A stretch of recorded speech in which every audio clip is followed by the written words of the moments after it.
अगर साईं मस्ताना जी महाराज ना आते इस धरा पे, तो जो 5.5 करोड़ लोग आज बहुत सारे ऐबों से तो बचे हैं, गुनाहों से बचे हैं, अगर वो ना बचे होते तो क्या होता।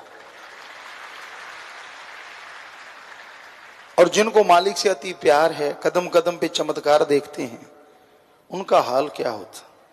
पर होता कैसे, उन्हीं की तड़प को देख के तो सतगुरु मौला इस धरती पे आए। सो ये तड़प हमेशा इंसान को अपने अंदर ये महसूस करवाती है कि गुरु कहे करो तुम सोई, मन कहे या मन के कहे चलो ना कोई। बस ये 2 शब्द ऐसे हैं, ये कुंजी है सत्संगी के लिए। ये यूं कहिए एक फार्मूला है, अगर इसको आप मान लेते हो तो आप कभी खतरा नहीं खा सकते। हम बैठे थे, काफी पहले की बात है, परम पिता जी के पास कोई सज्जन आए, उन्होंने नक्शा दिखाया पेपर के, ठीक है। फिर उन्होंने नक्शा दिखाया, नहीं पिताजी यहाँ ये भी करना ये भी करना, बताओ मैं जंगला कहाँ रखूं। तो पास सेवादार खड़े थे, वो कहने लगे है ना कमला, भाई जंगला भी परम पिता जी तो पूछ के रखेंगे। तो परम पिता ने वचन किए, आशिक का तो फिर काम ही होता है, वो जंगला क्या चारपाई भी पूछ के रखता है कहाँ रखूं, अगर मौका मिल जाए। सो आप जरा सोचिए, जब आप मनमते चलने लगते हैं, आप मुहारे पंजाबी से कहते हैं, या मन के कहे चलना कि यार आ तक की पूछना है, कोई गल नहीं हो जाने दो, यार वो क्या पूछना है हो जाने दो, फिर हो गया तो फिर संभाल भी आपे नहीं ना, फिर कहते ना ना ना हुण तुसीं आ जाओ। सो कहने का मतलब, आप जो संत पीर फकीर बताते हैं उनको फॉलो करो।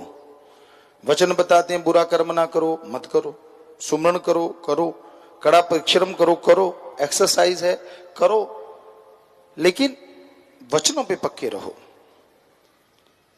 कई अहंकारी हो जाते हैं, शरेआम वचनों की धज्जियां उड़ाते हैं, उनकी जिंदगी बुरा हाल हो जाता है। उनको ये होता है कि यार हमें कौन कोई देख रहा है, हम तो ऐसे ही हैं, ऐसे ही करते रहेंगे। तो ये गलत है, ऐसी चीजें नहीं करनी चाहिए। इससे अच्छा है सत्संग में ना आओ, जो नहीं आता, पर सत्संग में आके और एक सेवादार बन के अगर कोई गलत कर्म करता है, गलत तरफ जाता है, तो उसके कुलों तक का नाश हो सकता है, क्योंकि फकीरों का कोई पता नहीं होता। कहते पत्थर मारने वाला को पार उतारा हो गया था और दूध ना लाने वाले का बेड़ा डूब गया था। सो कहने का मतलब, कहीं ये ना हो कि आप सत्संग में आते हैं या इधर उधर खड़े हो जाते हैं और दिखाते हैं कि मैं ये हूं मैं वो हूं। कुछ नहीं होता, गंदगी के पुतले हैं सब, गंदगी सबके अंदर भरी होती है।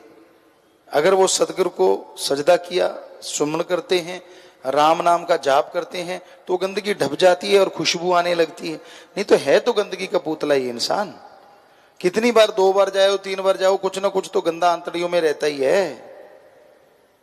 सो कहने का मतलब साईं जी यही तो फरमाते थे कि आप किसी को देख के उस पे मोहित हो जाते हैं, या वो आप पे, और वो दिखाता है कि मैं सत्संग में हूं, मैं ये सेवादार, मैं वो, मेरी ये बॉडी में ये बन गया, ये पहुंच गया। इस अहंकार में मत रहो। फकीरों का कुछ पता नहीं होता। आप उसके सामने अगर ऐसा कुछ करते हैं, वो नजरअंदाज तो करते हैं, लेकिन आखिर कब तक, कभी ना कभी कोई बात निकली नहीं और तीर की तरह लगी नहीं। तो कहने का मतलब, गलत कर्म मत किया करो, सुमरन करो, सेवा करो। अरे राम को भी कोई बुद्धू बना सकता है। आप बुद्धू बनाते हैं अपने आप को, बेवकूफ बनाते हैं अपने आप को। जब आप ये सोचते हैं चल यार होगी तो माफी ले लेंगे, ये टॉफी थोड़ा ही ना है। माफी ले लेंगे मतलब एक बार वचन काट किया, खुशियां हजारों किलोमीटर दूर चली जाती हैं, जो पता नहीं कितने सालों में आपके घर में आई थी, आपके शरीर में आई थी, आपके दिमाग में आई थी, आपकी आत्मा को मिलने वाली थी।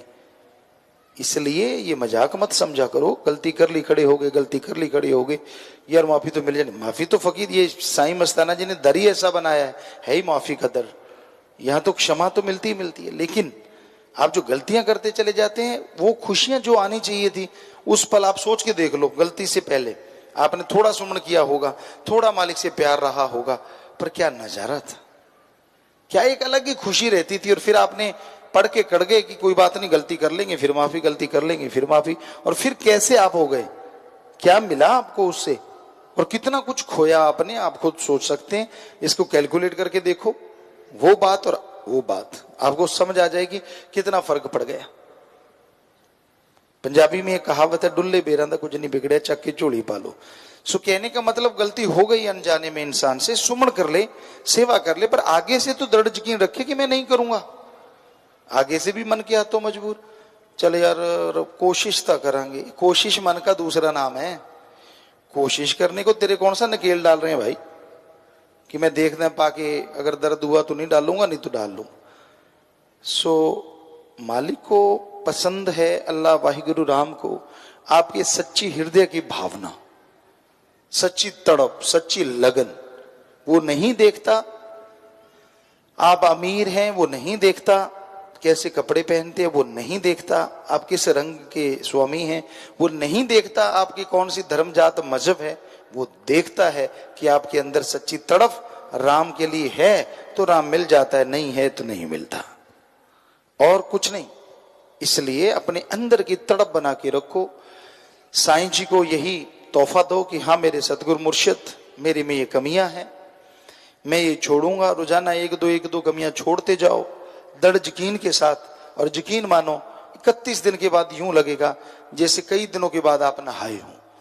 आपकी मैल उतरेगी, आपको खुशियां आएंगी, आपके अंदर एक मालिक के प्रति भावना और जबरदस्त होगी, और आप खुशियों के आलम में झूमने लगेंगे।